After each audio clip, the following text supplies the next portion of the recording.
اے لوگو قد اضلکم شہر عظیم، تم پر ایک عظمتوں والا مہینہ سایہ فگن ہو گیا ہے. ظل کہتے ہیں سائے کو. اضلکم تم پر سایہ فگن ہو گیا ہے ایک بہت عظمتوں والا مہینہ.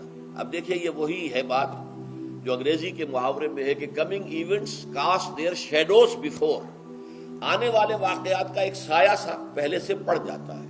تو ابھی مہینہ شروع نہیں ہوا رمضان مبارک کا، لیکن وہ آیا چاہتا ہے، تو گویا کہ اس کا ایک سایہ پہلے آ گیا ہے، جس کو حضور فرما رہے ہیں کہ تم پر سایہ کر لیا ہے ایک ایسے مہینے میں کہ جو بہت عظمتوں والا ہے. شہر مبارک، وہ مہینہ بہت برکتوں والا ہے. شہر فیہ لیلۃ خیر من الف شہر، یہ وہ مہینہ ہے کہ جس میں ایک رات وہ بھی ہے کہ جو 1000 مہینوں سے افضل ہے. اور یہ ظاہر بات ہے قرآن مجید کی صورت ہے مکمل. انا انزلناہ فی لیلۃ القدر وما ادراک ما لیلۃ القدر لیلۃ القدر خیر من الف شہر، اس کی طرف اشارہ ہے. اب اس کے بعد جو جملہ ہے جعل اللہ صیامہ فریضۃ، اللہ نے اس مہینے کا روزہ رکھنا فرض قرار دے دیا ہے.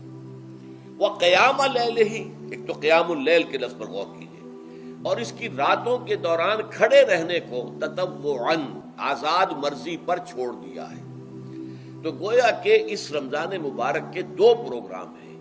ایک پروگرام دن سے متعلق ہے، وہ ہے روزہ، اور ایک قیام رات سے متعلق ہے، اور وہ ہے قیام اللیل. دن کا پروگرام فرض ہے، رات کا پروگرام فرض نہیں ہے، لیکن ایک طرح کی تشویق اور ترغیب، اس کے لیے جو ہے تحریص، یہ موجود ہے.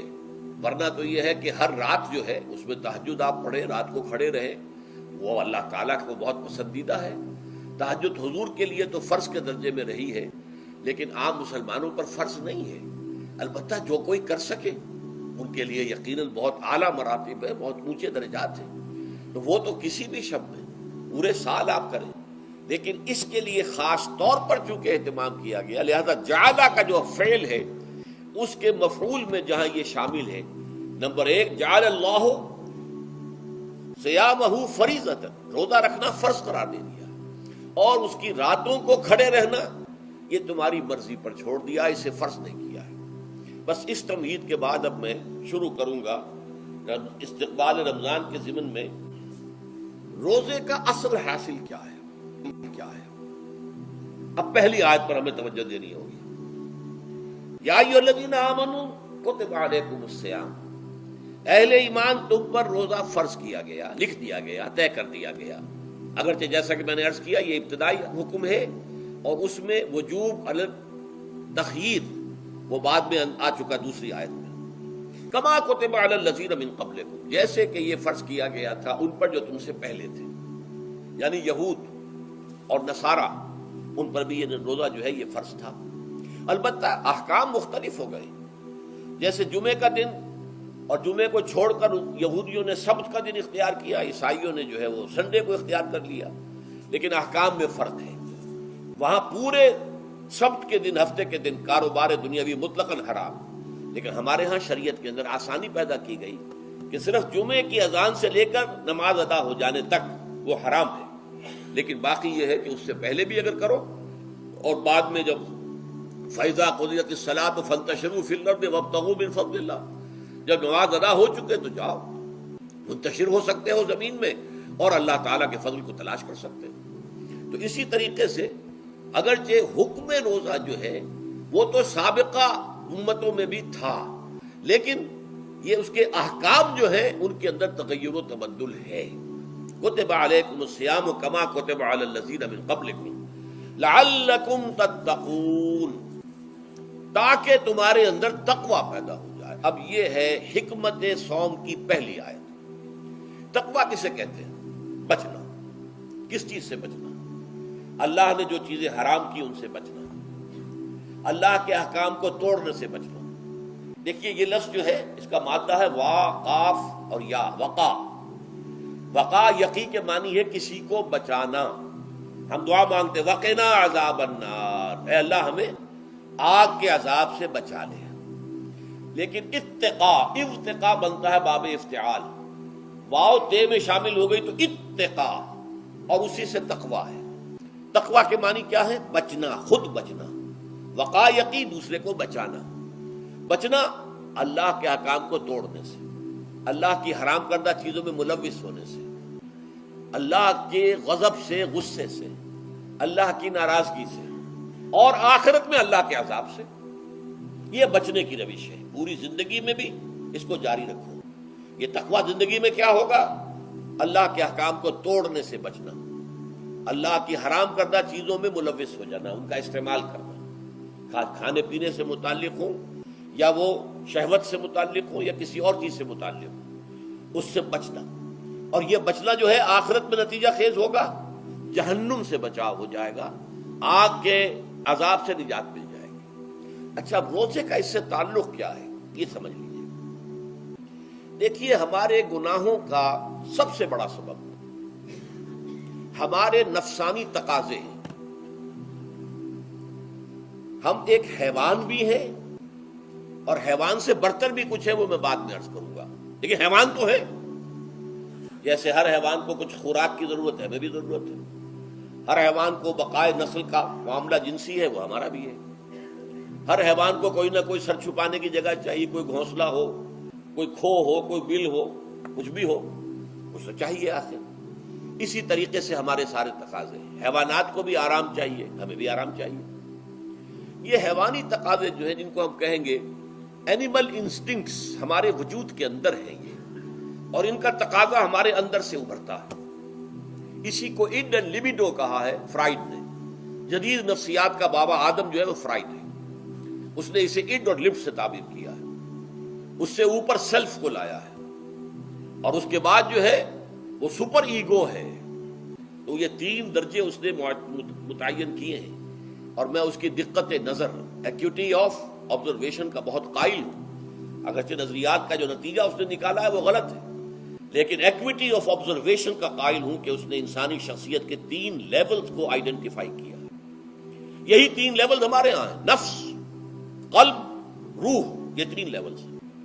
اس نے کہا اڈ اینڈ لیبیڈو یہ لوسٹ ہے، پھر ایگو، سیلف، پھر سپر ایگو۔ تین لیول وہ بھی مانتا، اگرچہ ان کی تعبیر اس نے غلط کی ہے، لیکن جہاں تک اڈ اور لیبیڈو کی تعبیر ہے وہ صحیح ہے، وہ حیوانی تقاضے ہیں۔ اچھا، ان حیوانی تقاضوں کے بارے میں یہ بات بالکل واضح رہنی چاہیے کہ یہ اندھے بہرے ہیں۔ انہیں صرف اپنی گریٹیفیکیشن، اپنے تسکین سے جو ہے ساری بحث ہے، اس سے کوئی غرض نہیں کہ حلال ذریعے سے ہو، حرام ذریعے سے ہو۔ پیٹ کھانے کو مانگتا ہے بھوک کے اندر، اب آدمی جو ہے حرام کے بھی بیمار بیٹھتا ہے، یہاں تک کہ خود شریعت اجازت دیتی ہے کہ اگر جان پر بن جائے، آدمی جو ہے وہ فاقے سے مر رہا ہو، تو وہ کوئی حرام چیز کھا کر بھی اپنی جان بچا سکتا ہے، لیکن عام حالات میں نہیں۔ لیکن ہو سکتا ہے ہمارا چٹخارا جو ہے وہ حرام کی طرف ہمیں لے جائے۔ کسی کو واقعتاً اللہ نہ کرے کہ سور کے گوشت کا چسکا لگ جائے، وہ اس کے بغیر بچتا ہی نہیں، کھاتا ہے۔ شراب کی عادت ہو گئی، پیتا ہے، یہ نہیں۔ تو ہمارا پیٹ مانگتا ہے، اور اسے اس سے غرض نہیں کہ حلال سے کھایا ہے یا حرام سے کھایا۔ ہماری شہوت اپنی تسکین چاہتی ہے، اسے اس سے غرض نہیں کہ حلال سے یا حرام سے، جائز سے یا ناجائز سے۔ اسی طریقے سے ہمارے تمام تقاضے جو حیوانی ہیں، ایک تو یہ کہ بہت زوردار ہیں، اور چونکہ وہ اندھے بہرے ہیں، لہذا جو قرآن میں کہا گیا ان النفس لامارۃ بالسوء، یہ نفس تو بدی کا حکم دیتا ہی ہے۔ یہ گویا کہ اس کے اندر رجحان جو ہے انہیرنٹ ہے کہ وہ بدی کی طرف انسان کو ترغیب دلاتا ہے، چاہے وہ اپنی ضروریات سے متعلق ہو، چاہے چٹخاروں سے متعلق ہو، چاہے جو بھی لذت اسے درکار ہے اس سے متعلق ہو، چاہے وہ جنسی لذت ہے اور چاہے وہ طعام کی، یعنی جسے ہم کہتے ہیں کہ انسان جو ہے وہ اپنے پیٹ اور فرج کا غلام بن کر رہ جائے، اس لیے کہ جو تقاضا بھی آیا ہے اس کو وہ پورا کر رہا ہے۔ یہ جو کیفیت انسان کی ہے، اس کے لیے ایک مشق جو ہے وہ روزہ فراہم کرتا ہے۔ روزے کے آپ نے 12، 13، 14 گھنٹے کا بھی روزہ ہوتا ہے، بعض جگہوں پر 16، 17 گھنٹے کا روزہ ہوتا ہے۔ اس عرصے میں آپ اپنے نفس کو حلال چیزوں سے بھی روکے رکھتے ہیں۔ اس منہ زور گھوڑے کو جو ہے آپ اس کی لگام کس کر رکھتے ہیں کہ حلال بھی نہیں کھانے دے رہے۔ بھوک لگی ہوئی یا کھانا بہترین موجود ہے، نہیں کھا سکتے، اللہ کا حکم نہیں ہے، اللہ کی اجازت نہیں۔ شدید پیاس ہے، بہترین مشروبات فریج میں رکھی ہوئی ہے، نہیں کھا سکتے، نہیں پی سکتے، جائز نہیں ہے، حالانکہ حلال ہے، حرام نہیں ہے، بیوی موجود ہے، یا جیسے کہ لونڈیوں کا معاملہ ہوتا تھا لونڈی موجود ہے، لیکن نہیں، آپ اپنی شہوت جو ہے وہ اس سے پوری نہیں کر سکتے۔ یہ پابندیاں نفس کے اوپر لگانا یہ ایک مشق ہے، یہ ایک ریاضت ہے۔ اس ریاضت کا حاصل یہ ہونا چاہیے کہ انسان بقیہ 11 مہینوں میں اپنے آپ کو حرام سے تو بچائے نا۔ یہاں وہ حلال سے رکا ہوا ہے اللہ کے حکم سے، کہ حلال چیز بھی نہیں کھا رہا، دن بھر نہیں پی رہا، دن بھر نہیں اپنی کوئی شہوت پوری کر رہا، دن بھر حلال ذرائع سے بھی، تو اس سے اس کے اندر یہ ایک اس کو ہم کہیں گے سیلف کنٹرول پیدا ہو جائے، اپنے نفس کو قابو میں کر لے۔ یہ گویا کہ اس کا سب سے پہلا اس روزے کی ریاضت، روزے کی مشق کے حوالے سے یہ اس کی حکمت ہوئی کہ اس سے کے ذریعے سے انسان میں سیلف کنٹرول پیدا ہو رہا ہے، ضبط نفس۔ یہاں پہ تھوڑی سی میں وضاحت کر دوں، رہبانیت کے اندر آپ کو معلوم ہے کہ سیلف اینیہیلیشن، انگریزی الفاظ جو ہیں وہ زیادہ بعض لوگوں کے لیے واضح ہوں گے، نفس کشی، نفس کو کچل دینا، ختم کر دینا، مار دینا، یہ رہبانیت میں ہوتا ہے، اسلام میں نہیں۔ اسلام کا نظام بڑا متوازن ہے، ان لنفسک علیک حقا وان لزوجک علیک حقا وان لزورک علیک حقا۔ حضور نے فرمایا دیکھو تمہارے نفس کا بھی تم پر حق ہے، اسے مناسب حد تک آرام دینا بھی تمہارے ذمے ہے، اسے غذا بہم پہنچانا بھی تمہارے ذمے ہے۔ فرق صرف کیا ہے، حلال سے ہو حرام سے نہ ہو، اس کی شہوت کو پورا کرنا بھی تمہارے ذمے ہے۔ فرق صرف کیا ہے، جائز راستے سے ہو حرام سے نہ ہو۔ اس کا نام ضبط نفس ہے، سیلف اینیہیلیشن، نفس کو کچل دینا۔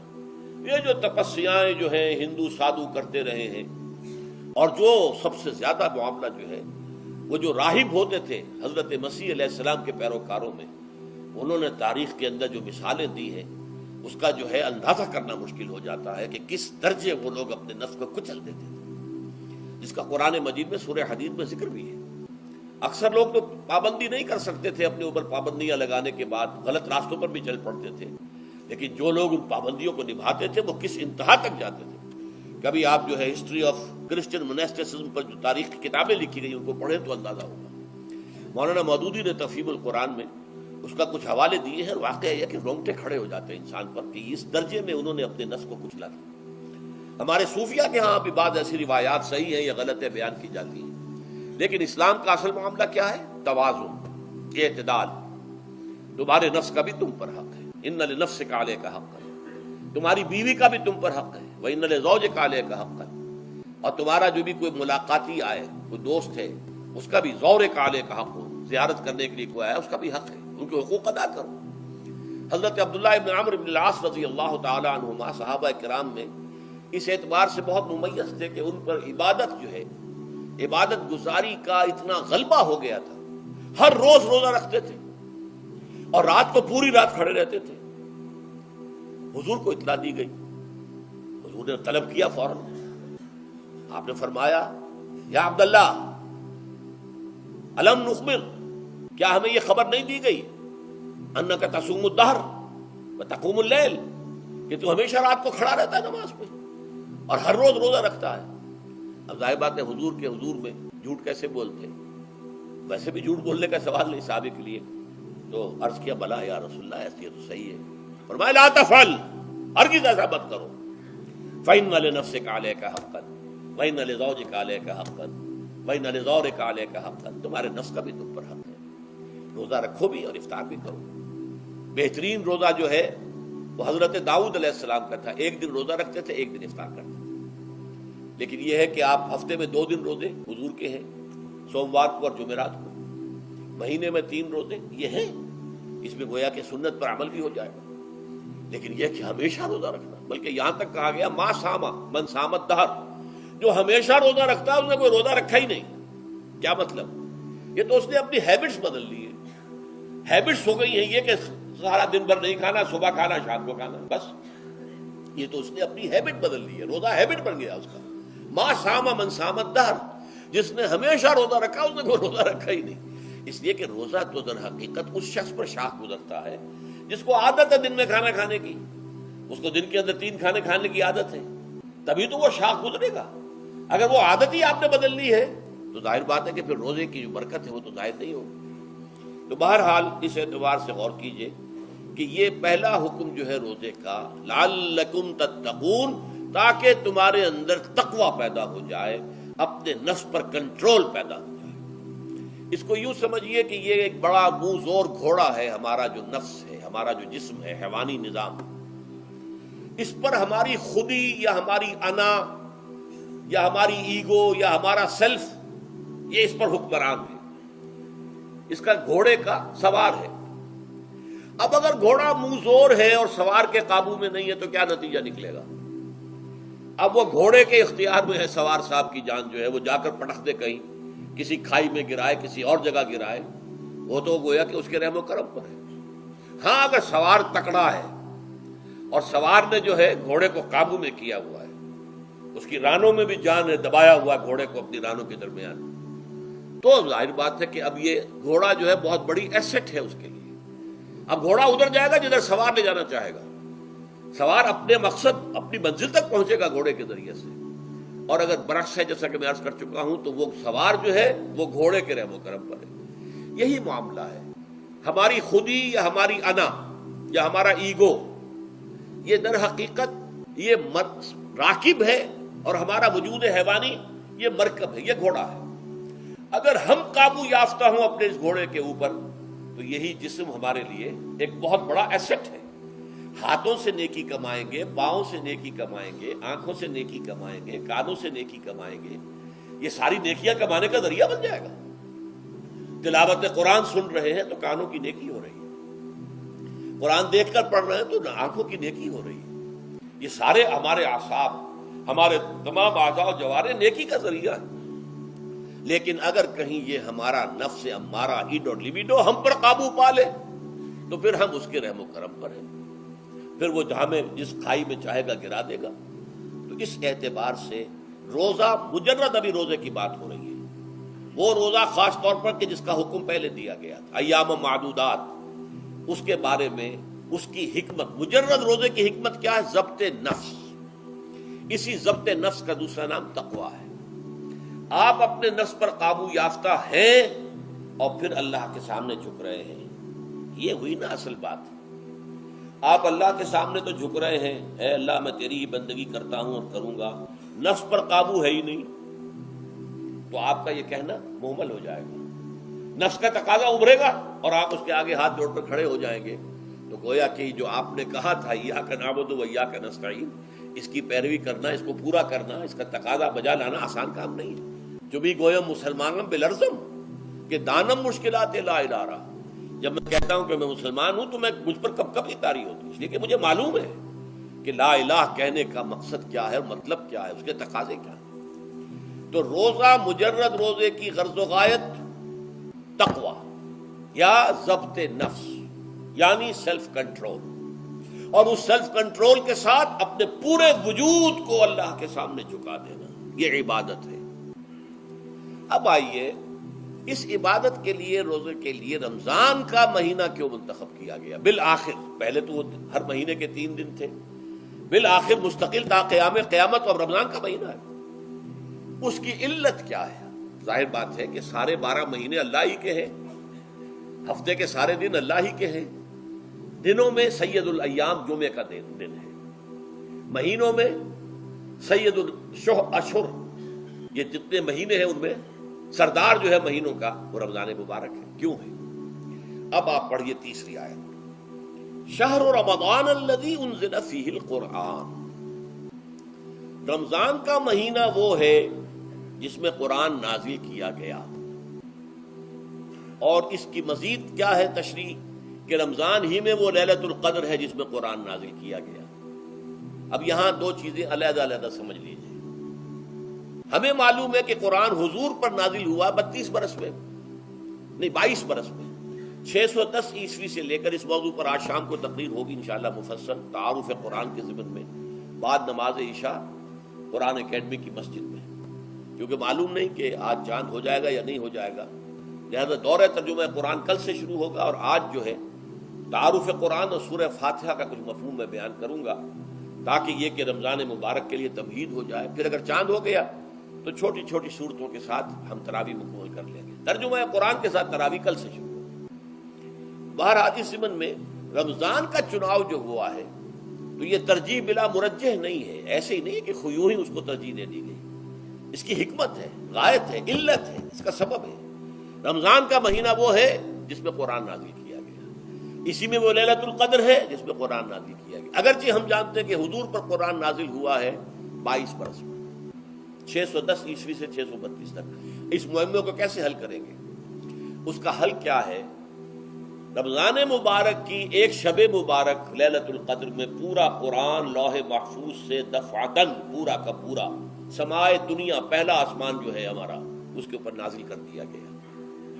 اس کے لیے لفظ انزلہ، انزلہ ینزل انزالن کے معنی ہے دفعتاً کسی چیز کو اتار دینا، اور نزلہ ینزل تنزیلا کے معنی ہے رفتہ رفتہ درجہ درجہ درجہ درجہ درجہ اتار دینا. اعلام، عالم یعلم اعلاما، کسی شے کو خبردار کر دینا، بتا دینا، بس ہم نے بتا دیا، تم جانو، تمہارا کام. تعلیم یہ ہے اس کو درجہ بدرجہ سمجھانا، اس کے دماغ میں اتارنا، دیکھنا کہ اتنی بات سمجھ گیا تو اگلی بات سمجھانا، یہ سمجھ میں آ گئی تو اگلی بات. تعلیم اس کو کہتے ہیں. تو انزال دفعتاً اتار دینا، تنزیل رفتہ رفتہ تدریجاً تھوڑا تھوڑا کر کے اتارنا. تو حضور پر تنزیل ہوئی ہے. فَإِنَّهُ نَزَّلَهُ عَلَىٰ قَلْبِكَ، جبرائیل نے اس قرآن کو تھوڑا تھوڑا تھوڑا تھوڑا کر کے نزلناہ تنزیلا، رتلناہ ترتیلا، ہم نے تھوڑا تھوڑا کر کے اتارا. لیکن لیلۃ القدر میں جو ماہ رمضان مبارک کی شب ہے، آخری عشرے کی، اس میں پورا قرآن اتار دیا گیا تھا لوح محفوظ سے سمائے دنیا تک. شہر رمضان الذی انزل فیہ القرآن ھدی للناس وبینات من الہدی والفرقان.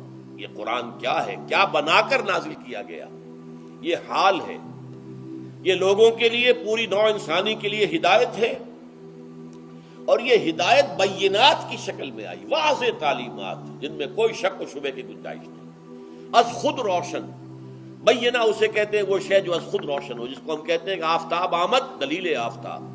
جب سورج طلوع ہو گیا تو اپنے وجود پر وہ خود دلیل ہے، اسے کسی اور دلیل سے ثابت کرنے کی ضرورت نہیں ہے، از خود واضح.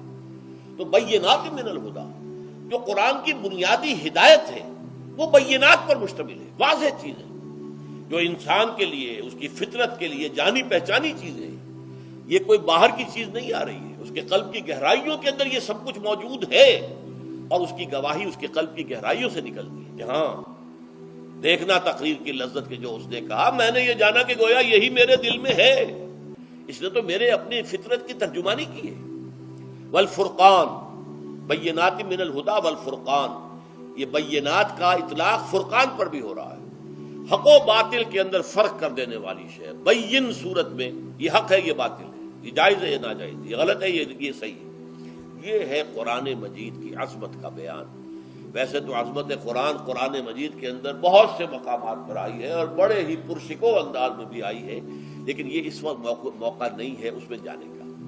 یہاں جو قرآن کا تعارف کرایا گیا، ھدی للناس وبینات من الہدی والفرقان، اور یہ رمضان میں نازل کیا گیا، لہذا رمضان کا مہینہ جو ہے اس عبادت کے لیے خاص اور مختص کر لیا گیا.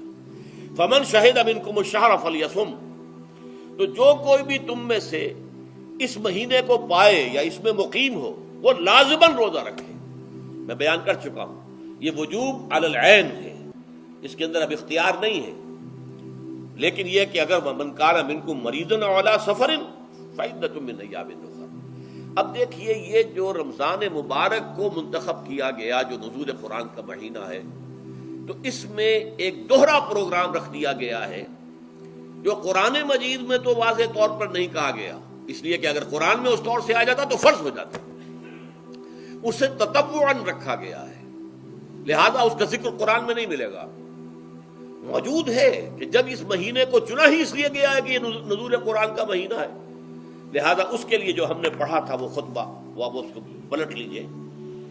جعل اللہ صیامہ فریضۃ وقیام لیلہ تطوعا، اللہ نے اس مہینے کا روزہ رکھنا تو فرض قرار دے دیا ہے، اور اس کا قیام اللیل، راتوں کو کھڑے رہنا، یہ مرضی پر چھوڑ دیا ہے، جو کر سکے، جو بھی ہمت کرے، ترغیب و تشویق ہے۔ اب دیکھیے ترغیب و تشویق کے لیے دوسری حدیث جو یہاں پر ہے، عن ابی ہریرہ رضی اللہ عنہ قال، حضرت ابو ہریرہ سے مروی ہے رضی اللہ عنہ کہ انہوں نے فرمایا، قال رسول اللہ صلی اللہ علیہ وسلم، کہ اللہ کے رسول نے فرمایا صلی اللہ علیہ وسلم، من صام رمضان ایمانا و احتسابا غفر له ما تقدم من ذنبه، جس نے رمضان میں روزے رکھے ایمان کے ساتھ، یقین کے ساتھ، اور احتساب، اللہ سے اس کے اجر کی امید میں، غفر له ما تقدم من ذنبه، اس کے پچھلے تمام گناہ معاف ہو جاتے ہیں۔ یہ نوٹ کیجئے کہ اس سے مراد گناہ کبیرہ نہیں ہے، گناہ صغیرہ ہے۔ گناہ کبیرہ کے لیے توبہ شرط ہے، گناہ صغیرہ جو ہے وہ ان چیزوں سے دھل جاتے ہیں۔ لیکن اب دیکھیے، ومن قام رمضان ایمانا واحتسابا، اور جو کوئی کھڑا رہا رمضان میں، یعنی قیام اللیل، ایمان اور احتساب کے ساتھ، غفر له ما تقدم من ذنبه۔ اب تیسری بات، ومن قام لیلۃ القدر ایمانا واحتسابا، اور جو کھڑا رہا قیام اللیل جس نے کیا ہے لیلۃ القدر میں ایمان اور احتساب کے ساتھ، غفر له ما تقدم من ذنبه، متفق علیہ۔ یہ حدیث بخاری اور مسلم دونوں کی ہے۔ اب یہاں جو بات میں چاہتا ہوں کہ آپ پر واضح ہو جائے، اس حدیث میں دونوں چیزوں کو پیرلل لایا گیا، من قام رمضان، من صام رمضان، پیرلل، بالکل متوازی، ہم وزن اعتبار سے، من صام رمضان ایمانا واحتسابا غفر له ما تقدم من ذنبه، من قام رمضان ایمانا واحتسابا غفر له ما تقدم من ذنبه۔ اب سوال پیدا ہوتا ہے قیام اللیل سے مراد کیا ہے؟ یہاں پہ میں ذرا تراویح کا جو پس منظر ہے وہ بیان کر دینا چاہتا ہوں۔ دیکھیے، جیسا کہ ہم نے خطبے میں بھی دیکھ لیا، اللہ نے قیام اللیل جو ہے اسے فرض نہیں ٹھہرایا، تطوعا، قرآن مجید میں بھی اس کا کوئی ذکر نہیں، احادیث میں اس کی تشویق و ترغیب پوری موجود ہے۔ ایک اور حدیث بھی ہم بعد میں پڑھیں گے اس پر۔ اس کا پس منظر کیا تھا کہ اس کو چھوڑ دیا گیا۔ اب ظاہر بات ہے مسلمانوں میں کمزور بھی ہیں، مسلمانوں میں وہ مزدوری کرنے والے بھی ہیں، روزہ تو فرض ہے ان پر، چاہے مئی کا مہینہ ہے اور گندم کاٹنی ہے، روزہ تو پھر بھی رکھنا ہوگا، یہ سب کچھ، لیکن یہ کہ رات کو پھر کھڑے رہنا ان کے لیے، جاگنا ممکن نہیں، لہذا ان کے اوپر یہ چیز فرض نہیں۔ حضور نے تراویح کی نماز یا قیام اللیل نہ اسے فرض قرار دیا، نہ اس کے بعد جماعت کوئی اہتمام کیا مستقل، صرف 3 راتیں آپ نے جماعت کروائی ہے، اس میں 8 رکعتیں آپ نے پڑھی ہیں، کہ جو آپ کا معمول تھا تہجد کا وہ پڑھی، اور تہجد کے وقت ہی جماعت کرائی ہے۔ یہ ہے وہ حدیث۔ اس کے علاوہ کسی نماز تراویح جو ہے جو ہم پڑھتے ہیں 20 رکعتیں عشاء کے ساتھ متصل، اس کا کوئی ذکر نہ دور نبوی میں ہے نہ دور صدیق اکبر میں ہے۔ یہ دور حضرت عمر کی خلافت میں ہوا ہے، اور ہم نہیں کہہ سکتے کتنے سال کے بعد ہوا ہے۔ حضرت عمر رضی اللہ تعالیٰ عنہ کی خلافت کا دور جو ہے وہ تو 10 برس ہے، ہو سکتا ہے 5 برس کے بعد ہوا ہو، 6 برس کے بعد ہوا ہو، 12 ہوا ہے ان کے عہد میں۔ حضرت عمر ایک مرتبہ مسجد میں داخل ہوئے، مسجد نبوی میں، تو دیکھا کہ کچھ لوگ 8 10 12 جو ہیں وہ ایک جو ہے حافظ کے پیچھے کھڑے ہوئے اور قرآن سن رہے ہیں، کچھ دوسرے کونے میں کھڑے ہیں، کچھ کہیں اور کھڑے ہیں، مختلف جماعتیں ہو رہی ہیں۔ تو انہوں نے سوچا کہ کیوں نہ ان سب کو ایک امام کے پیچھے جمع کر دیا جائے، اور اس کے لیے لوگوں کی سہولت کے لیے عشاء کے ساتھ متصل رکھ دیا جائے، اس لیے کہ تہجد کے وقت اٹھنا جو ہے وہ تو ہر کس و ناقص کا کام نہیں ہے، کہ عشاء کے بعد اگر تھوڑا سا اضافی وقت ہو صرف، تو یہ ہر شخص کر لے گا، مزدور بھی کر لے گا۔ لہذا آپ نے یہ نظام تجویز فرمایا کہ عشاء کے متصلاً بعد 20 رکعت نماز پڑھی جائے اور ایک امام کے پیچھے پڑھی جائے۔ یہ گویا کہ اجتہاد ہے حضرت عمر رضی اللہ تعالی عنہ، اس کو آپ نے خود بدعت بھی قرار دیا ہے، لیکن بدعت حسنہ۔ بدعت کس اعتبار سے؟ لغوی اعتبار سے، نئی بات، اس لیے کہ حضور کے زمانے میں نہیں تھی، تو یہ اس طریقے سے ایک نئی بات ہے۔ لیکن یہ بات چونکہ بہت اچھی ہے، بہت عمدہ ہے، آپ جب یہ نظام چل پڑا تو ایک دن مسجد میں آئے، دیکھا کہ بڑی بھری مسجد ہے، صحابہ کھڑے ہیں اور ایک امام کے پیچھے قرآن سن رہے ہیں۔ آپ نے فرمایا نعم البدعۃ ھذہ، یہ جو ہم نے نئی بات شروع کی ہے یہ بہت اچھی ہے، بہت عمدہ ہے۔ اب یہاں سے فرق واقع ہو گیا ہے ایک تو اہل تشیع جو ہے وہ تو ویسے ہی حضرت عمر سے بہت دشمنی رکھتے ہیں، عناد رکھتے ہیں، تو حضرت عمر کے اجتہادات سے انہیں نفرت ہے، انہیں دوری ہے، چاہے وہ کوئی سا بھی حضرت عمر کا اجتہاد ہو۔ ہمارے ہاں اہل حدیث حضرات بھی در حقیقت حضرت عمر یا کسی اور خلیفہ راشد کے فعل کو وہ سمجھتے ہیں کہ یہ ایگزیکٹو آرڈرز ہیں، یہ ہمیشہ کے لیے نہیں ہے۔ حضرت عمر نے اپنے دور میں ایک نظام قائم کیا، ان کے دور کے لیے ٹھیک تھا، یہ ہمیشہ کے لیے نہیں۔ ہمیشہ کے لیے وہ 8 ہی رکعتوں کے قائل ہیں، وہ تہجد والے، لیکن اس میں بہرحال انہوں نے بھی خود یہ اضافہ کیا ہے کہ وہ 8 رکعتیں وہ عشاء کے ساتھ متصل پڑھتے ہیں، تہجد کے وقت تو نہیں پڑھتے۔ اور حضور نے تو صرف 3 روز جو ہے وہ کرائی تھی جماعت، وہ لوگ 30 دن یا 29 دن پڑھ رہے ہیں، تو اضافہ تو انہوں نے بھی کر دیا، تو نظام میں تبدیلی تو ہو گئی۔ لیکن اہل سنت جو کہلاتے ہیں، ہمارے جو 4 جو ہیں، جو ہمارے مسلک ہیں، حنفی، مالکی، شافعی، حنبلی، ان کا اتفاق ہے اس پر حضرت عمر کا، کیونکہ ان کے سامنے اصول یہ ہے کہ حضور نے فرمایا علیکم بسنتی وسنت الخلفاء الراشدین المہدیین، تم پر لازم ہے کہ میری سنت کو پکڑو مضبوطی کے ساتھ، اور میرے خلفاء راشدین مہدیین جو ہیں ان کی سنت کو پکڑو۔ اس اصول سے یہ چاروں فقہیں جو ہیں حضرت عمر کے اجتہادات جو ہیں ان کو بھی پابندی سمجھتے ہیں کہ تمام عمر کے لیے، قیامت تک کے لیے امت مسلمہ پر ان کی پیروی لازم ہے، لہذا اس میں اجماع ہے۔ اور یہاں تک کہ یہ سب سے آخری جو اس میں مسلک پیدا ہوا ہے زمانی اعتبار سے، سب سے پہلے مسلک جو ہے حنفی پیدا ہوا ہے، پھر مالکی پیدا ہوا ہے، پھر شافعی پیدا ہوا ہے، اور پھر حنبلی آخری ہے۔ اور امام احمد ابن حنبل بہت بڑے محدث بھی ہیں، مسند احمد ابن حنبل جو ہے وہ بہت بڑی کتاب ہے، بہت اہم کتاب ہے، جامع کتاب ہے، تو ان کے ہاں بھی 20 رکعتیں ہیں۔ چنانچہ حرمین شریفین میں، سعودی عرب میں، مکے اور مدینہ منورہ میں جو نماز تراویح ہوتی ہے اس کی 20 رکعتیں ہیں، لیکن اہل حدیث حضرات جو ہے وہ اس 8 کے اوپر اکتفا کرتے ہیں۔ بہرحال یہ ایک اختلاف ہے جو میں نے اس کا پس منظر بیان کر دیا، لیکن اس 20 رکعت نماز سے ادا کرنے سے، جو کہ زیادہ سے زیادہ 50 منٹ یا 1 گھنٹہ لگتا ہے، اس سے وہ قیام اللیل کا حق ادا نہیں ہوتا۔ قیام اللیل کا تو کچھ اور ہی تقاضا ہے۔ قیام کسے کہتے ہیں؟ یہ سورہ مزمل سے واضح ہوتا ہے، یا ایھا المزمل قم اللیل الا قلیلا نصفہ او انقص منہ قلیلا او زد علیہ ورتل القرآن ترتیلا۔ آدھی رات یا آدھی رات سے کچھ کم، یعنی تہائی رات، یا آدھی رات سے کچھ زائد، 2/3 رات، یہ ہے قیام اللیل۔ چنانچہ سورہ مزمل ہی کی آخری آیت جو دوسرا رکوع مشتمل ہے جس پر، اس میں صاف کہہ دیا گیا ان ربک یعلم انک تقوم ادنی من ثلثی اللیل ونصفہ وثلثہ وطائفۃ من الذین معک۔ اے اللہ کے نبی، اللہ خوب واقف ہے کہ آپ بھی اور آپ کے ساتھ ایک جماعت بھی رات کو کھڑی رہتی ہے، 2/3 رات یا آدھی رات یا 1/3 رات۔ تو یہ سارا معاملہ جو ہے قیام اللیل کا، گویا کہ کم سے کم 1/3 رات پر اس کا اطلاق ہو سکے گا، یہ نہیں کہ 1 گھنٹے۔ اب اس کے ضمن میں دیکھیے حدیث پڑھیے، تیسری حدیث ہے ان عبداللہ ابن عمرو ابن العاص رضی اللہ تعالی عنہ۔ یہ وہی عبداللہ ابن عمرو ہے جن کی میں نے آپ کو حدیث پہلے سنائی ہے۔ یہ ساری رات کھڑے رہتے تھے، پوری رات، اور ہر روز روزہ رکھتے تھے، جس پر حضور نے منع کیا، لا تفعل، مت کرو ایسا۔ رضی اللہ عنہما، یہ خود بھی صحابی ہیں اور ان کے والد عمرو بن العاص بھی صحابی ہیں۔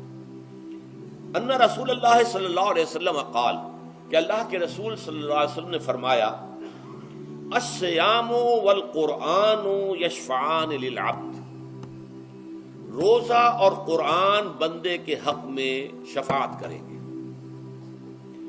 یقول الصیام، روزہ یہ عرض کرے گا اللہ کی جناب میں، اے رب پروردگار، انی منعتہ الطعام والشہوات بالنہار، میں نے تیرے اس بندے کو دن کے دوران کھانے پینے سے اور اپنی شہوت کا تقاضا پورا کرنے سے روکے رکھا، یہ میری وجہ سے روکا رہا، تو میری شفاعت اس کے حق میں قبول فرما، فشفعنی فیہ، میری شفاعت اس کے حق میں قبول فرما۔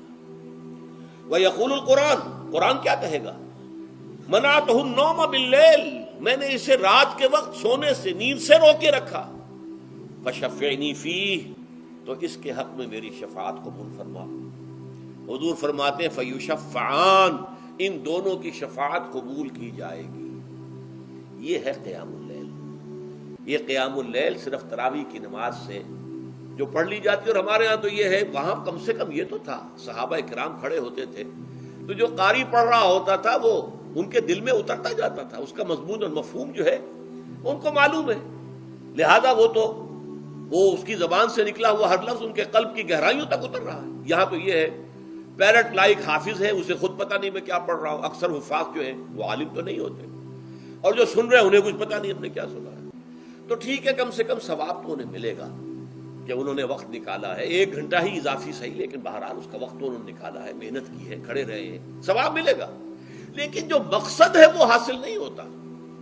اس مقصد کے حصول کے لیے اول تو قیام اللیل کی کم سے کم مدت 1/3، اگر کوئی شخص فرض کیجئے کہ اس کے ہاں کوئی اور انتظام نہیں ہے، جیسا کہ ہمارے ہاں ہم نے انتظام کیا ہے، بڑے بڑے شہروں میں دورہ ترجمہ قرآن، اس میں ہمیں 5 گھنٹے لگ جاتے، نصف شب کے قریب تری جو ہے معاملہ ہو جاتا۔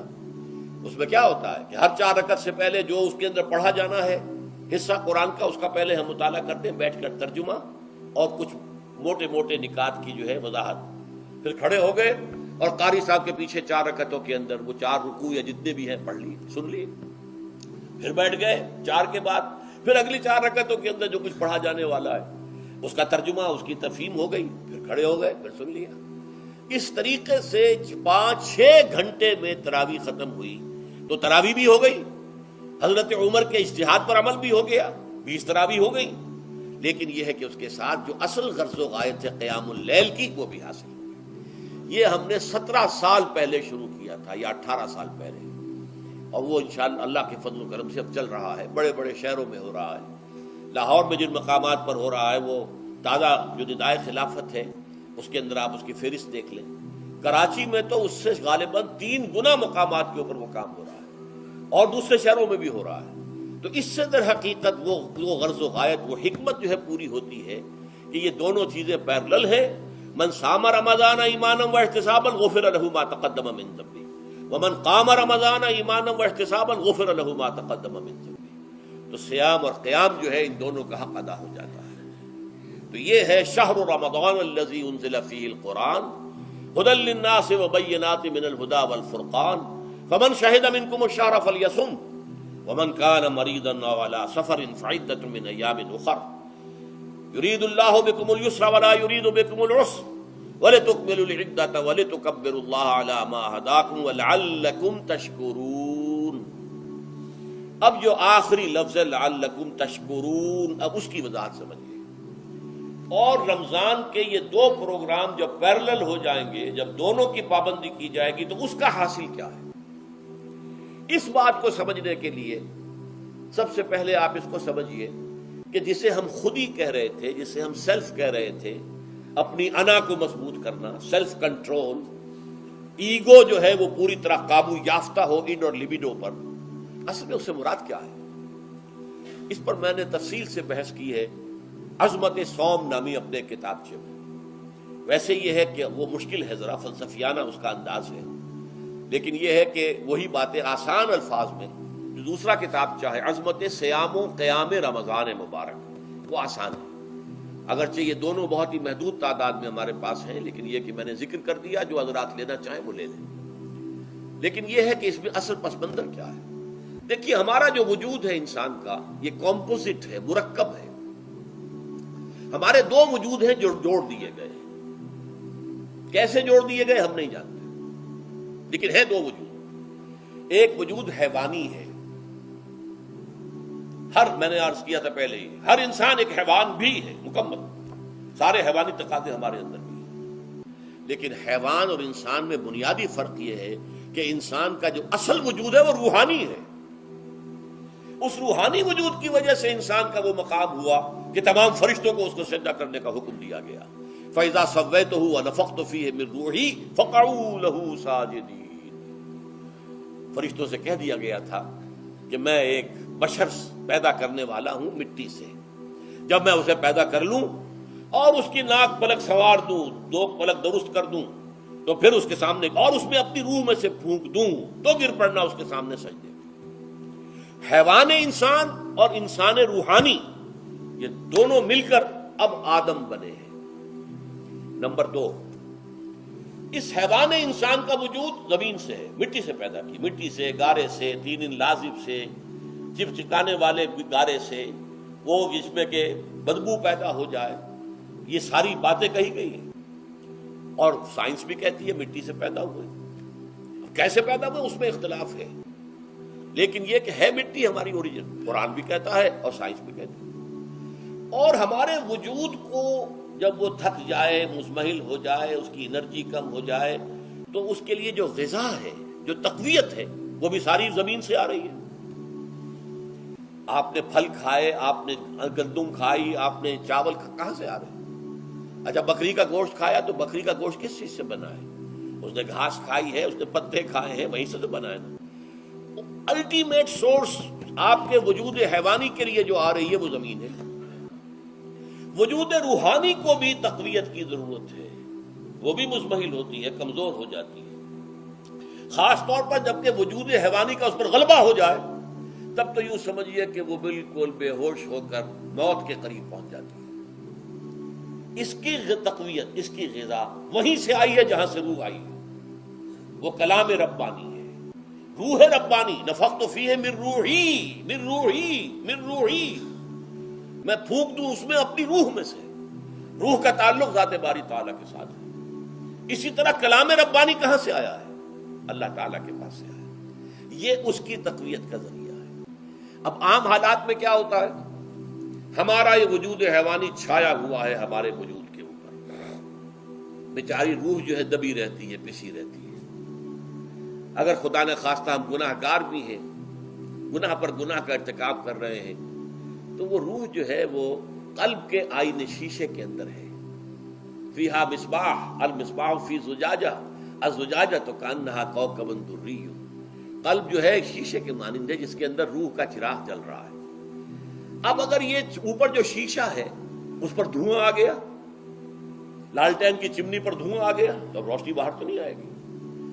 اگر انسان گناہ کرتا ہے تو قلب پر رین زنگ آ جاتا ہے، یا حضور نے فرمایا ایک داغ لگ جاتا ہے، اور گناہ کرتا ہے اور داغ لگتا ہے، اور گناہ کرتا ہے اور داغ، یہاں تک کہ بالآخر پورا قلب سیاہ ہو جاتا ہے۔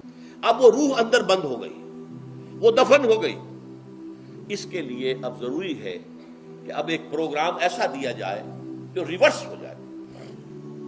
دن میں روزہ رکھواؤ تاکہ وہ جو اینیمل انسٹنکٹس ہے وہ دبے، تو جب یہ وزن جو ہے اس کے اوپر کم ہوگا تو کچھ سائی آف ریلیف اسے ملے گی۔ جیسے بے ہوش آدمی پڑا ہے، اسے کچھ ہلکا سا ہوش آ رہا ہے، آپ نے پانی کے کچھ چھینٹے دیے، اس کے بعد آپ نے رات کو کھڑے ہو کر قرآن کے انوار کو اتارا، بارش برس رہی ہے روح انسانی کے اوپر، قلب روحانی، قلب انسانی کے اوپر، جس میں کہ وہ روح جو ہے وہ دفن ہے، وہ زندہ ہوگی اثر نو، ہوش میں آئے گی۔ اور ہوش میں آئے گی تو دو کام ہوں گے، ایک تو اسے قرآن کی عظمت کا احساس ہوگا، یہ قرآن میری حیات تازہ کا ذریعہ بنا ہے، میں دب گئی تھی، میں پس گئی تھی، میں بے ہوش تھی، میں نیم مردہ تھی، اس قرآن کی بارش نے، یہ ترشح جو ہوا ہے مجھ پر، اس نے مجھے حیات تازہ عطا فرمائی۔ یہ جو قدر کا احساس ہوگا قرآن کا، لعلکم تشکرون، تاکہ تم قرآن کی عظمت سے واقف ہو جاؤ۔ ایک انسان بھوک کی وجہ سے اس کا شوگر لیول اتنا گر گیا کہ بے ہوش پڑا ہوا، اب ظاہر بات ہے کہ آپ اسے کچھ پانی کے چھینٹے دیں گے تو کچھ ہوش میں آئے گا، پھر غذا دیں گے تو اب وہ پوری توانائی پر آئے گا، تو معلوم ہوگا اسے اس غذا کی کیا قدر و قیمت ہے۔ اگر آپ کو بھوک ہی نہیں لگتی تو غذا بے معنی شے ہے، پیاس ہی نہ لگے تو آپ کو کیا معلوم کہ اس پانی کے اندر کتنی بڑی عظمت ہے، یہ میرے لیے کتنا بڑا انعام و احسان ہے اللہ کا۔ وہ تو پیاس پر جان پر بنی ہوئی ہو، اور پیاس اس وقت آپ کو ایک گھونٹ پانی کوئی دے دے تو آپ کو معلوم ہوگا دنیا و مافیا سے بڑھ کر ہے یہ ایک گھونٹ پانی جو مجھے ملا ہے۔ اسی طرح جب روح دبی ہوئی تھی حیوانی وجود کے بوجھ تلے، جبکہ وہ نیم خابیدہ یا نیم بے ہوش یا بالکل بے ہوش تھی، وہ دن میں تو روزہ رکھ کر اس پر سے حیوانی وجود کا وزن کم کیا گیا، اسے ایک ریلیف ملی۔ رات کو قرآن مجید کے انوار و برکات اس میں جذب کیے گئے تو اس کو پوری توانائی حاصل ہوئی۔ اس پوری توانائی کا پہلا نتیجہ تشکر، قرآن کا شکر، الحمدللہ الذی انزل علی عبدہ الکتاب ولم یجعل لہ عوجا۔ پھر وہ قلب کی گہرائیوں سے نکلے گا، سارا شکر اس اللہ کے لیے جس نے اپنے بندے پر صلی اللہ علیہ وسلم کتاب نازل کی اور اس میں کوئی کجی نہیں رکھی، کسی طرح کی ایش پیش نہیں. یا تبارک الذی نزل الفرقان علی عبدہ لیکون للعالمین نذیرا، بڑی بابرکت ہے وہ ذات جس نے اپنے بندے پر فرقان نازل فرمایا تاکہ وہ تمام جہان والوں کے لیے نذیر اور خبردار کرنے والا بن جائے. یہ قرآن کی عظمت کا احساس. اور ظاہر بات ہے جس قدر کسی نعمت کی قدر و قیمت کا احساس ہوگا اسی قدر تو آپ شکر ادا کریں گے. اگر آپ نے کسی بچے کے ہاتھ پر ہیرا رکھ دیا، اسے کیا پتا یہ ہیرا کس بلا کا نام ہوتا ہے، وہ سمجھے گا کانچ کا ٹکڑا ہے. لیکن اگر کوئی واقعتاً کوئی جوہر شناس ہو، جوہری ہو، اس کو آپ ہیرا دیں گے تو اسے معلوم ہے کہ مجھے کیا چیز دی گئی ہے. اس کے اندر جو شکر پیدا ہوگا وہ اس بچے کے اندر تو نہیں پیدا ہو سکتا جسے معلوم ہی نہیں. تو قرآن مجید کی اصل عظمت سے انسان واقف کب ہوگا؟ جبکہ اس کے ذریعے سے اس کی روح کو ایک حیات تازہ مل جائے اور اس طرح وہ پروگرام ریورس ہو جائے جو عام طور پر چل رہا تھا. ساری توجہ اپنے جسم پر، اس کے تقاضوں پر. جسم میں تھوڑی سی پھنسی نکل آئی ہے، بھاگ رہے دوڑ رہے ہیں اس کے علاج کے لیے. کوئی اور مرض لاحق ہو گیا، بھاگ رہے ہیں دوڑ رہے ہیں اس کے علاج کے لیے، بڑی بڑی فیسیں بھی دے رہے ہیں. ساری جسم کی پرواہ ہے. روزانہ نہا رہے ہیں اور اچھے سے اچھا صابن لا کر نہا رہے ہیں، وہ جسم کی پرواہ ہے نا، اس کی دیکھ بھال ہے. روح کی طرف توجہ ہی نہیں. یہ ہے وہ بات جو کہی گئی ہے سورہ حشر میں اور جسے علامہ اقبال نے پھر اپنے فلسفہ خودی کی اساس اور سورس قرار دیا ہے. وَلَا تَكُونُوا كَالَّذِينَ نَسُوا اللَّهَ فَأَنسَاهُمْ أَنفُسَهُمْ أُولَٰئِكَ هُمُ الْفَاسِقُونَ. دیکھو اے مسلمانوں، ان لوگوں کے مانند نہ ہو جانا جنہوں نے اللہ کو بھلا دیا تو اللہ نے انہیں اپنے آپ سے غافل کر دیا، اور یہی لوگ فاسق و فاجر ہیں. یہ سوال پیدا ہوتا ہے کہ انسان اپنے آپ سے کہاں غافل ہوتا ہے؟ جہاں اپنے وجود حیوانی سے غافل ہوتا ہے. کیا بھوک لگتی ہے تو وہ ادھر ادھر منہ نہیں مارتا، غذا کو حاصل کرنے کے لیے کوشش نہیں کرتا؟ پیاس لگتی ہے تو کیا پانی یا کوئی اور مشروب تلاش نہیں کرتا؟ کوئی بیماری لاحق ہوتی ہے تو کیا اس کے علاج کی طرف توجہ نہیں کرتا؟ اسے آرام کی حاجت ہوتی ہے تو آرام نہیں لیتا؟ اپنے اس وجود سے تو غافل نہیں. کون سے وجود سے غافل ہوا ہے؟ وہ روحانی وجود سے غافل ہے. بھول گیا کہ میرے اندر روحانی وجود بھی ہے اور اس کا تعلق ذات باری تعالیٰ کے ساتھ ہے. اس نے سمجھا کہ میں بس حیوان ہوں، نرا حیوان ہوں، اپنے اس وجود کی اصل حقیقت ہی سے بے خبر، غافل. چنانچہ آج کے دور کا سب سے بڑا المیہ کیا ہے؟ ڈارون کے نظریے کے جو اثرات پیدا ہوئے ہماری معاشرت پر، ہماری سوچ پر، ہمارے فکر پر، ہمارے فلسفے پر، ہماری سوشولوجی پر، وہ کیا ہے کہ ہم بھی نرے حیوان ہیں. اللہ اللہ خیر سکتا. یہ سب سے بڑی محرومی ہے اس دور کی کہ انسان اپنے اصل شرف سے خود ہی مستعفی ہو گیا. ہمارا کوئی وجود ہے ہی نہیں روحانی وغیرہ. روح کسے کہتے ہیں ہم نہیں جانتے، بس یہ جسم ہے. ہم اللہ کو نہیں جانتے کون ہے کون نہیں ہے. ہوگا ہم تو اس کائنات کو جانتے ہیں. ہم روح سے واقف نہیں، ہم تو اپنے جسم کو واقف. آخرت واخرت سے ہمیں کچھ پتہ نہیں، شاید ہو شاید نہ ہو، کچھ پتہ نہیں. لیکن یہ زندگی تو ہے، اسے ہم جانتے ہیں. یہ ہے آج کے انسان کا سب سے بڑا المیہ. اور یہ ہے ماس اسکیل کے اوپر ارتداد، ذہنی طور پر مرتد ہو چکے ہیں. انسانوں کی عظیم اکثریت مرتد ہو چکی ہے. یہ ہے در حقیقت کہ روزہ جو ہے اس پروگرام کو آ کر ریورس کرتا ہے. دن میں کھانے پینے، جنسی تقاضے پر پابندی، وہ وجود حیوانی کا وزن کچھ کم، روح جو دبی ہوئی تھی یا سسک رہی تھی یا بے ہوش تھی یا نیند مردہ تھی، اسے کچھ ریلیف ملا. اب اس کے اوپر قرآن مجید کے تیرے ضمیر پہ جب تک نہ ہو نزول کتاب، گرہ کشا ہے نہ رازی نہ صاحب کشاف، ہمارے دلوں کے اوپر بارش ہو رہی ہو انوار قرآنی کی. وہ ظاہر بات ہے کہ بغیر سمجھے تو نہیں ہوگی بارش. وہ تو آپ کچھ سمجھ رہے ہوں گے تو بارش ہوگی، ورنہ تو یہ ہے کہ ٹھیک ہے میں پہلے بھی عرض کر چکا ہوں آپ کو ثواب تو ملے گا، لیکن یہ ہے کہ وہ اصل مقصد قرآن کی عظمت کا قلب کی گہرائیوں سے اعتراف جو ہے اور اس پر اللہ کا شکر تو ادا ہوگا. لعلکم تشکرون، جبکہ قرآن مجید جو ہے آپ کے قلب کے اوپر نازل، اس کا مفہوم نازل. اچھا، اس کا دوسرا نتیجہ کیا نکلتا ہے؟ جب وہ روح جو ہے وہ ہوش میں آئے گی، اس کو حیات تازہ مل گئی، وہ اپنے اصل مرکز اور منبع اور سرچشمہ کی طرف جو ہے متوجہ ہوگی. عربی زبان کا ایک مقولہ ہے، کل شیء یرجع الی اصلہ، ہر شے اپنی اصل جڑ کی طرف جو ہے لوٹتی ہے. ہمارا وجود حیوانی زمین سے زمینی کی طرف لوٹتا ہے، یعنی مرنے کے بعد زمینی میں چلا جائے گا. اور نمبر 2، دنیا میں بھی زمینی خواہشات، زمینی تمنائیں، آرزویں وہ ہیں. وَلَٰكِنَّهُ أَخْلَدَ إِلَى الْأَرْضِ، جیسے کہ سورہ وہ کہا گیا ہے بلعام بن باعورہ کے بارے میں سورہ اعراف میں، وہ تو زمین ہی کی طرف دھنستا چلا گیا.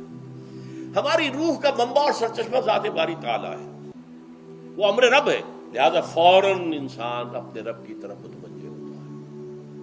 یہ اللہ کی طرف متوجہ ہو جانا اور پھر اس سے ہم کلام ہونا اور اس سے دعا کرنا، یہ ہے روزے کا اصل مقصد.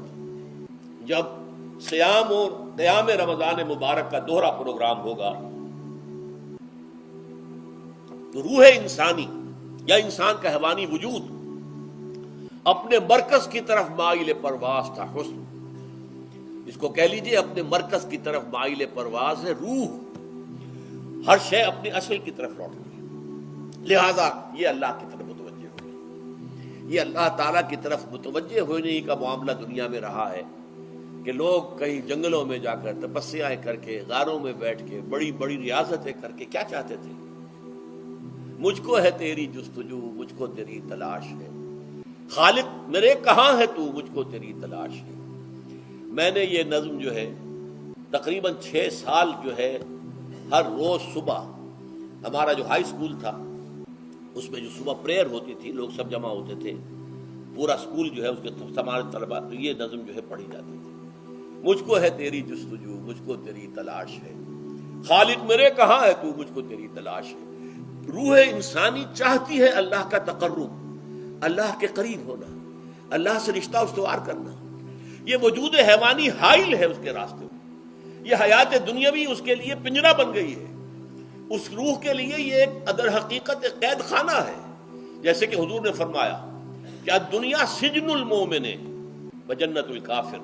مومن کے حق میں یہ دنیا قید خانہ ہے. اس کی روح جو ہے یہاں آ کر اس جسد حیوانی کے اندر جو ہے وہ دفن ہو گئی ہے، قید خانہ ہے، اس پنجرے میں بند ہو گئی. تو لیکن وہ کافر کے لیے یہی باغ و بہار ہے، یہی پر عیش کرنے ہیں، یہی پر مزے لوٹنے ہیں. تو اس سے در حقیقت ریلیف ملتا ہے. تو انسان متوجہ ہوتا ہے اللہ کی طرف اور دعا کرتا ہے، اللہ سے ہم کلام ہوتا ہے. یہ ہے در حقیقت روزے اور رمضان کا جو دوسرا نتیجہ نکلتا ہے اور بلند ترین نتیجہ ہے. اس کا ذکر ہے آیت نمبر 4 میں.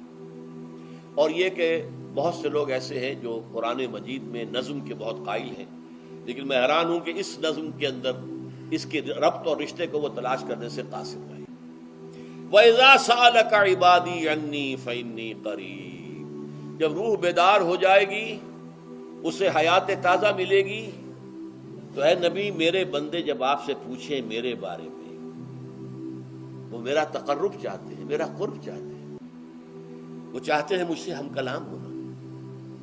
وہ چاہتے ہیں کہ مجھے ان کے ساتھ، ان کو میرے ساتھ ایک نسبت کا مل جائے. وَإِذَا سَأَلَكَ عِبَادِي عَنِّي فَإِنِّي قَرِيبٌ. انہیں بتا دیجیے میں قریب ہی ہوں، میں دور نہیں ہوں. اور آیا ہے سورہ قاف میں نحن اقرب الیہ من حبل الورید. جو شہ رگ ہے انسان کی، اس سے بھی زیادہ قریب ہوں میں اس سے. نوٹ کیجئے کیسے اس کی روح کا تعلق میری ذات کے ساتھ ہے براہ راست. اس کی مثال بھی میں دے چکا ہوں کئی اپنے کتابوں کے اندر. عظمت صوم نامی کتاب جب پڑھیں گے، جو حضرات بھی سمجھ سکے پوری طرح اس کے اندر یہ بات بیان ہوئی. اور اسی لیے دیکھیے حدیث آخری پڑھ لیجئے کہ حضور نے قرار دیا ہے کہ روزہ جو ہے تمام عبادات کے اندر ایک بالکل منفرد شان کا حامل ہے. وعن ابی ہریرہ رضی اللہ تعالی عنہ، اور یہ متفق علیہ روایت ہے، بخاری اور مسلم دونوں کی. قال رسول اللہ صلی اللہ علیہ وسلم، قال اللہ عز وجل، جسے حدیث قدسی کہتے ہیں. حضور نے فرمایا کہ اللہ فرماتا ہے. تو یہ حدیث بھی ہو گئی کہ حضور نے ہمیں بتائی، اور حدیث قدسی ہو گئی کہ اللہ کا قول ہے جو حضور نقل کر رہے ہیں. قرآن مجید وحی جلی ہے، یہ وحی خفی ہے، لیکن یہ عام حدیثوں کے مقابلے میں اس کا مرتبہ اور مقام بہت بلند ہے کہ حضور فرما رہے کہ اللہ فرماتا ہے. یقول اللہ عز وجل کل عمل ابن آدم لہو. ابن آدم کا ہر عمل، ہر نیکی اس کے اپنے لیے، اپنے فائدے کے لیے. الا الصوم، سوائے روزے کے. فإنہ لی وأنا اجزی بہ یا اجزا بہ. یہ میرے لیے ہے اور میں خود ہی اس کی بدلہ دوں گا یا میں خود ہی اس کا بدلہ ہوں. یہ دونوں ترجمے ہیں. عظمت صوم میں نے تفصیل سے بحث کی ہے کہ ویسے تو نماز بھی اللہ کے لیے، اقیم الصلاۃ لذکری. حج کس لیے ہے؟ للہ علی الناس حج البیت من استطاع الیہ سبیلا، اللہ کے لیے. زکوٰۃ کس کے لیے؟ اللہ کے نام پر دی جا رہی ہے، اللہ کے لیے دی جا رہی ہے. صوم میں بات کیا ہے؟ صوم میں اصل چیز ملحوظ کیا ہے؟ روح انسانی کو تازہ کرنا، زندہ کرنا، اس کی حیات تازہ کا بندوبست کرنا، اور روح کا تعلق ذات باری تعالیٰ کے ساتھ ہے. اس تعلق کی مثال یوں سمجھیے جیسے ہمیں معلوم ہے سورج کا فاصلہ ہم سے کتنا ہے، کروڑا میل.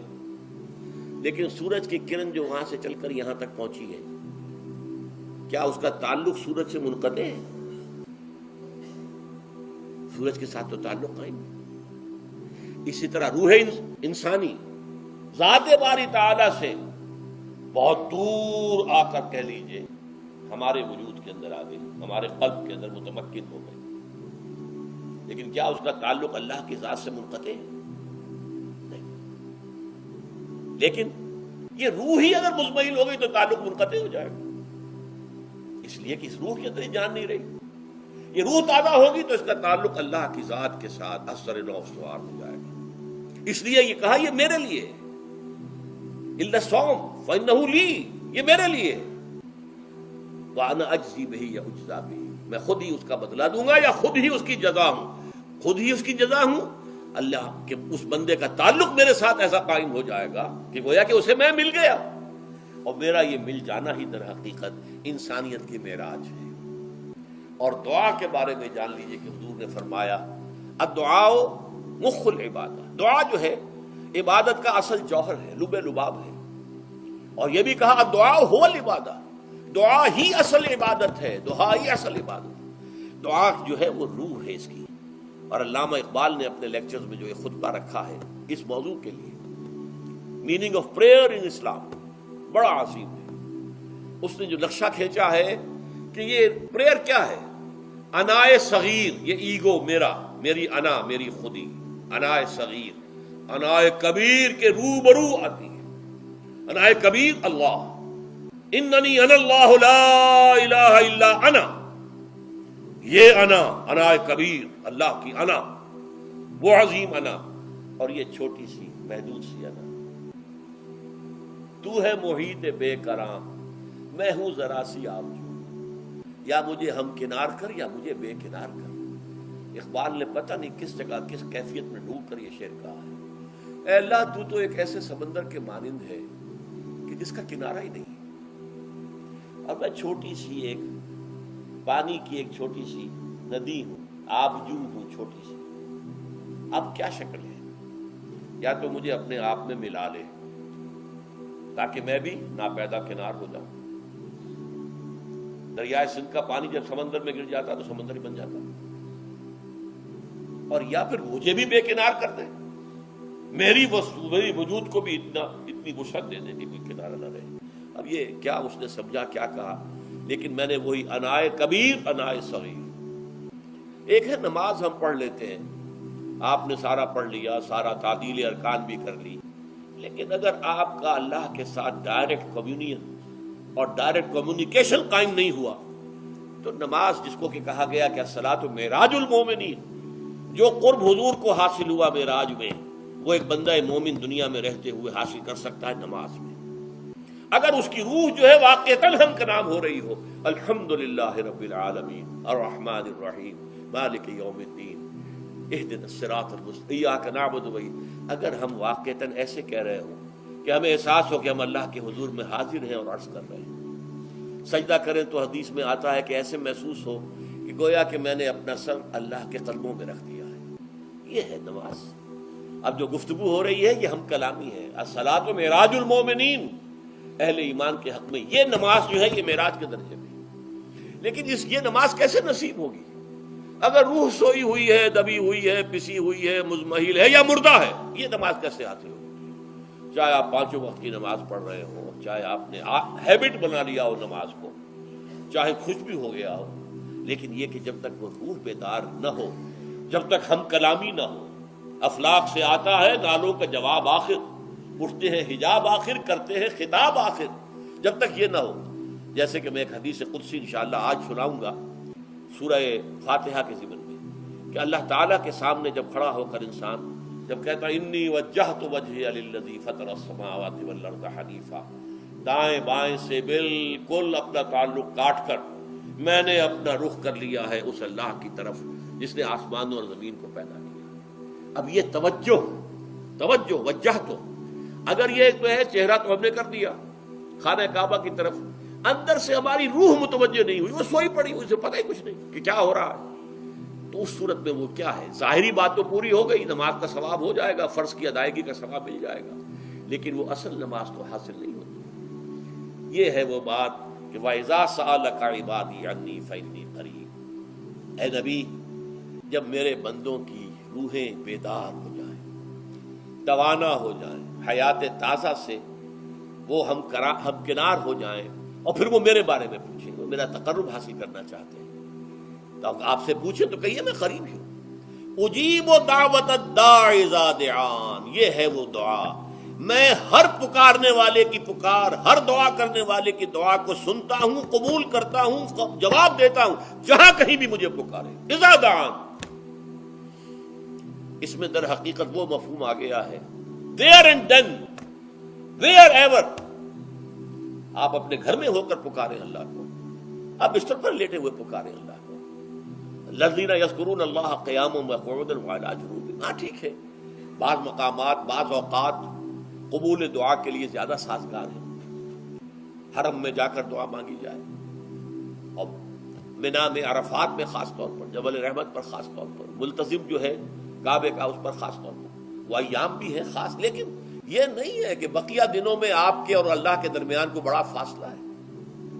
یہ سارا دنیا میں مشرکانہ نظاموں نے تصور پیدا کیا، اللہ تو دور ہے دور ہے دور ہے دور ہے، پاک ہے پاک ہے پاک، تم ناپاک ہو ناپاک ہو ناپاک ہو، اور تم تو بڑی پستی میں پڑے ہو، تم اللہ سے براہ راست ہم کلام نہیں ہو سکتے. کوئی درمیانی چاہیے، کوئی لنکس چاہیے، کوئی پجاری ہوگا، کوئی پروہت ہوگا، کوئی پنڈت ہوگا، کوئی پیر ہوگا، کوئی پادری ہوگا، کوئی پوپ ہوگا، اس کے ذریعے سے تم اللہ سے ہم کلام ہو، خود نہیں.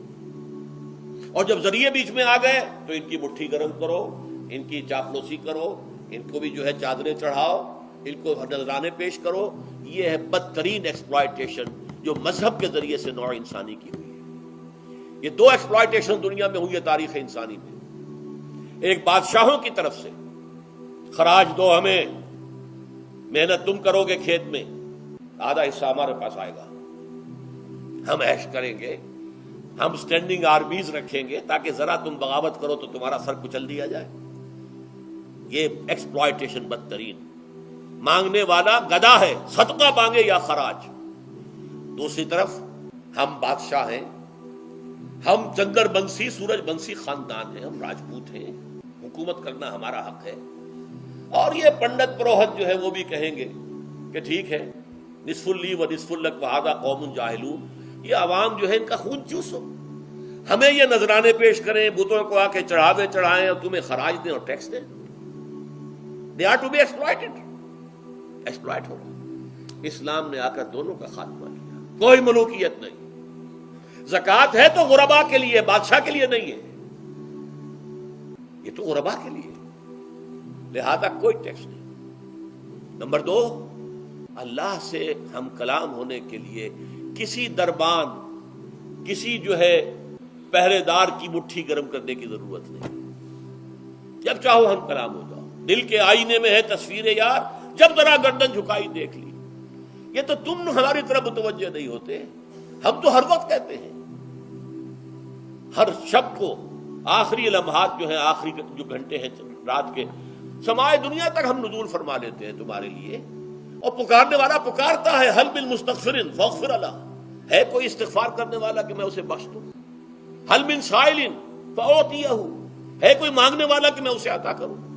تم ہی سوئے رہتے ہو، الٹا غفیر رہتے ہو، تمہیں ہماری طرف توجہ نہیں ہے. اگر ہماری طرف متوجہ ہو جاؤ تو جیسے کہ اقبال نے کہا کہ میرے لیے یہ دربان جو ہے، پیران کلیسا کو کلیسا سے اٹھا دو، کیوں خالق و مخلوق میں حائل رہے پردے. اور یہ میں نے کئی مرتبہ بیان کیا ہے ہمارے ہاں وہ PPP جو جماعت بنی تھی ایک، اب اس میں 2 پی اور ایڈ ہو گئی ہیں، PPP پھر وہ پیٹریٹ، اور اس سے آگے اپنی پہلے پارلیمنٹیرین کی پی آ گئی اور پھر پیٹریٹ کی آ گئی، 5 پیز ہو گئی. اسی طرح گنتی ہے ہندوستان میں پنڈت، پروہت اور پجاری، 3 پے تو یہاں تھی، پیر ایران کا پیر، اور پوپ اور پادری، یہ سب پے سے شروع ہوتے ہیں الفاظ، اور یہ سب در حقیقت جو ہے شروع ہونے والے الفاظ یہ در حقیقت انسانوں کی بدترین ایکسپلائٹیشن کا ذریعہ ہے.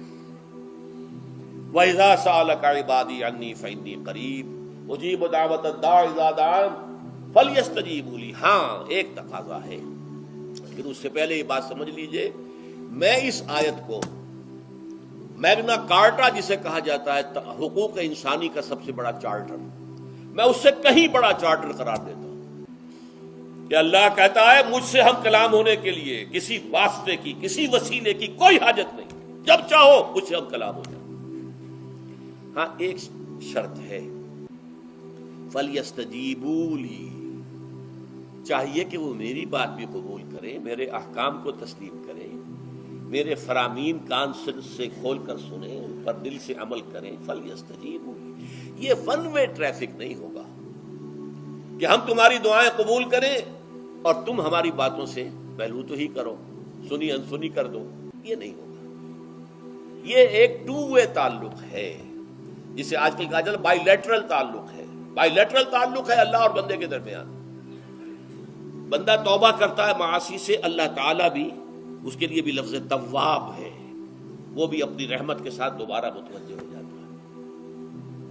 تم اللہ کو یاد کرو، فاذکرونی اذکرکم، مجھے یاد رکھو میں تمہیں یاد رکھوں. ان تنصروا اللہ ینصرکم، اگر تم اللہ کی مدد کرو گے اللہ تمہاری مدد کرے گا. یہ ہے 2 طرفہ معاملہ.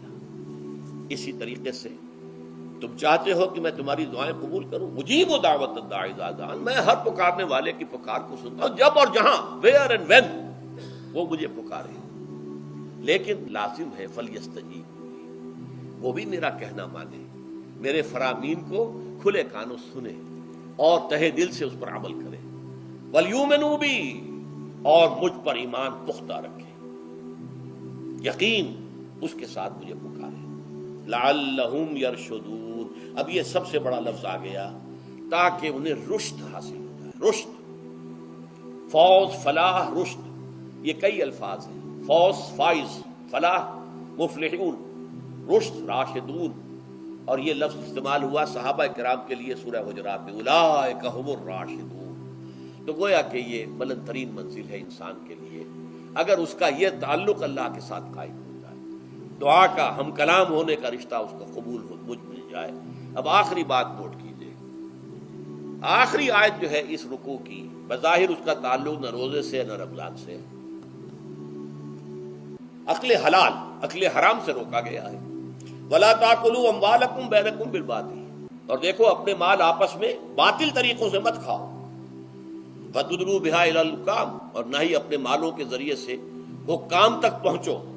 لِتَأْكُلُوا فَرِيقًا مِنْ أَمْوَالِ النَّاسِ بِالْإِثْمِ، کہ تم لوگوں میں سے کسی کا مال گناہ کے ساتھ ناجائز طور سے ہڑپ کر جاؤ، رشوت دے کر، اور اپنے حق میں کوئی غلط فیصلہ کروا لو. وَأَنْتُمْ تَعْلَمُونَ، جانتے بوجھتے یہ کام نہ کرو. بظاہر تو نہ روزے سے تعلق ہے نہ رمضان سے، پھر اس رکوع میں کیسے آ گئے؟ بڑا گہرا تعلق ہے، اول و آخر کا تعلق ہے. پہلی آیت میں مجرد رمضان روزے کی جو فضیلت بیان کی گئی تھی یا حکمت، آیت کیا تھی؟ تقویٰ. یہ تقویٰ کا معیار ہے. تقویٰ جو ہے ظواہر کی بنیاد پر نہیں ہے، اگرچہ ظاہر بات ہے کہ ظواہر بھی دین کا حصہ ہے. حضور کی سی وضع قطع اختیار کرنا یقیناً ایک نیکی کا کام ہے، ہر چیز میں حضور کے نقش قدم پر چلنا، لیکن یہ ظواہر پر نہیں ہے. تقویٰ دل میں ہو. التقویٰ ہا ہونا، التقویٰ ہا ہونا، التقویٰ ہا. 3 مرتبہ حضور نے اپنے سینہ مبارک اور قلب مبارک کی طرف اشارہ کر کے فرمایا تقویٰ یہاں ہوتا ہے، تقویٰ یہاں. جب یہاں ہوگا تو پورے وجود میں اثرات کر جائے گا. لیکن اس میں اہم ترین بات کیا ہے؟ اکل حلال، جو مشکل ترین کام ہے. حرام کا لقمہ نہ آئے، ورنہ جیسے کہ کہا گیا ہے دعا کے بہترین مقام پر پہنچ گئے ہو. حرم کعبہ، کعبہ